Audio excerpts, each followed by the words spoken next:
Good morning, everybody. I wanted to take you behind the scenes and show you a little bit of my creative process slash madness, but there is a process to it.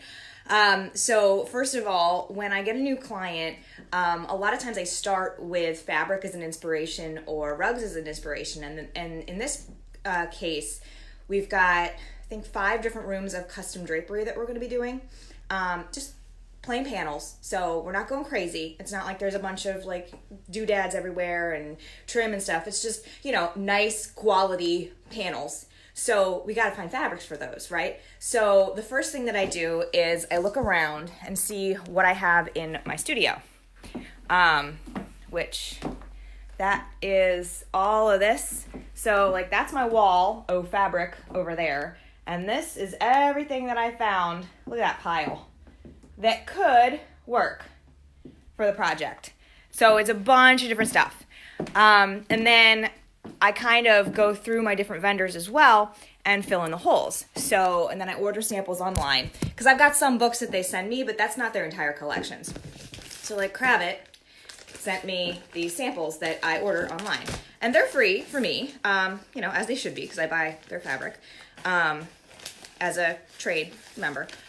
So I'm just going to cut this open and see what's inside. Not very much. This is pretty sad, actually. Oh, wow, there's one whole sample. But this is a houndstooth. So it is a heavy-duty houndstooth, good for light upholstery.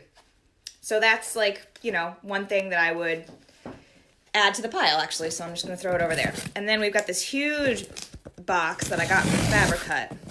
And I do a lot of Fabric Hut, because they've got a lot of sub-brands that are really good in different price points. So like Trend is their economical brand. Then they've got Fabric Hut, which is right in the middle. Then they've got S. Harris, Vervain, and Brunswick A Feast, which is as fancy as it sounds. So in here, we've got some beautiful tartans. And, see, here's a Trend chinoiserie print. And, so just to give you an idea, I ordered all of these different prints that I didn't have. And a lot of these are Trend because we are, again, trying to not go overboard with the cost of custom drapery since there are so many rooms that we have to do. And here's some more. So my next step is to go through all of these, and any that I think that will work with the concept, I will throw over in that pile. And then I will start kind of honing in, trying to find 1 or 2 that really inspire me. And then I will kind of pick sub fabrics around those, because not only am I doing draperies, which will either be 1 or 2 fabrics, because I can do color blocking as well. If you haven't seen what a color block drapery is, check out my Instagram feed at Lindsay Putzier. There's a picture of one I just did but I did for a dining room. And so you could do a tartan on the bottom, and you could do a plain on the top, or a tartan on the bottom, or a tartan on the top, and a different print, believe it or not, and you just separate it with a very simple banding, or a trim, and it makes it really jazzy and interesting looking.